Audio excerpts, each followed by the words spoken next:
Jean de La Fontaine n'y connaissait rien.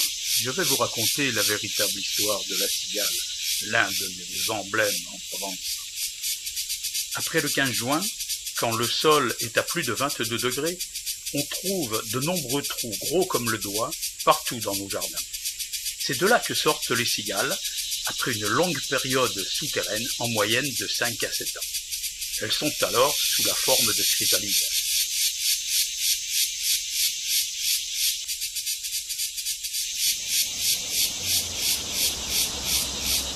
Ces chrysalides errent à la recherche d'un endroit, en principe vertical, et s'y accrochent fortement.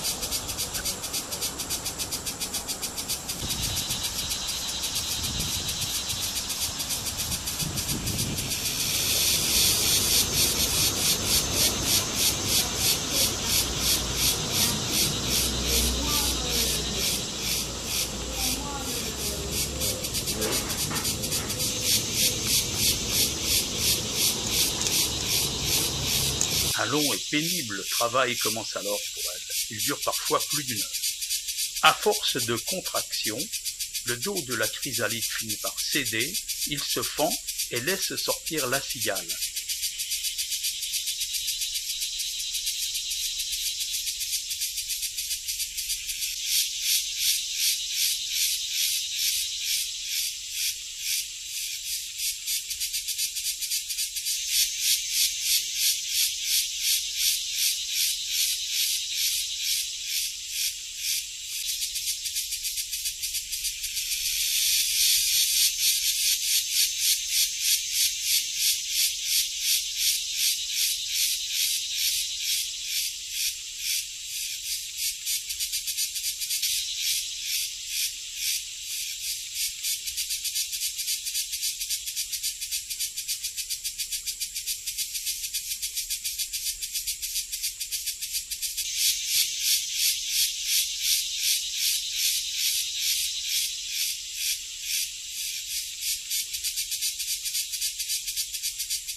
On voit un petit peu bouger les pattes.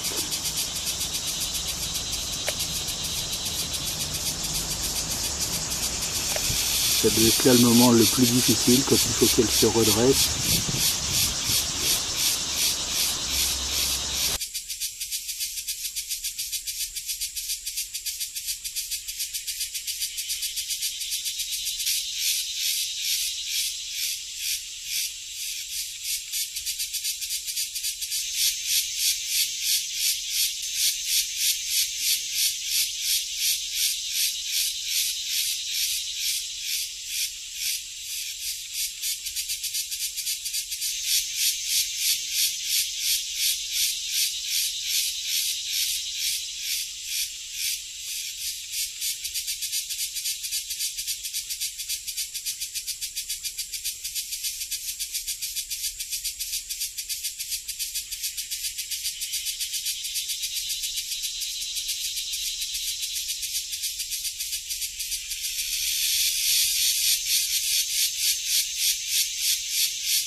Celle-ci reste agrippée à sa chrysalide, ou à proximité, durant encore une bonne heure.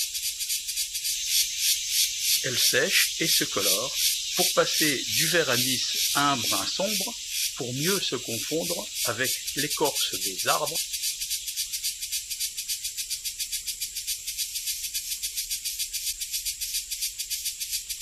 Elle se nourrit au moyen de sa rostre, une sorte de trompe qu'elle enfonce dans les racines ou dans les écorces pour en aspirer la sève.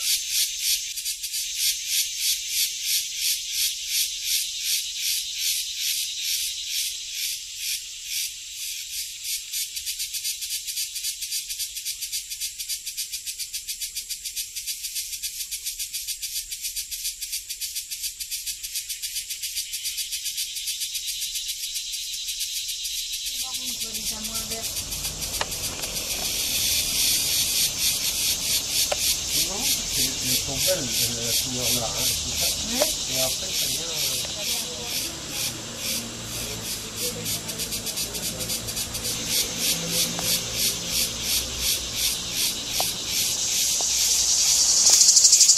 Dans les arbres, c'est le mâle seul qui berce nos siestes estivales. Par son chant, produit par des mouvements de l'abdomen, il appelle la femelle pour s'y accoupler. Tout au long de l'été, on trouvera des cigales un peu partout, dans des endroits les plus surprenants, et parfois même dans la maison. On les trouve par centaines, il y en a vraiment partout.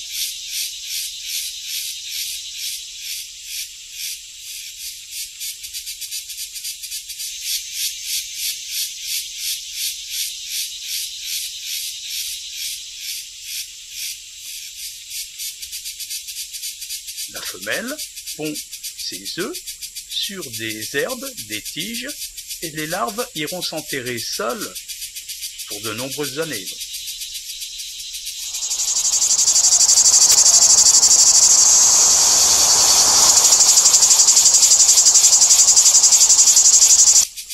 La vie aérienne de notre cigale ne dure que 2 mois. Aussi, on comprend fort bien qu'elle ne soit pas préoccupée à stocker des aliments pour un hiver qu'elle ne verra jamais.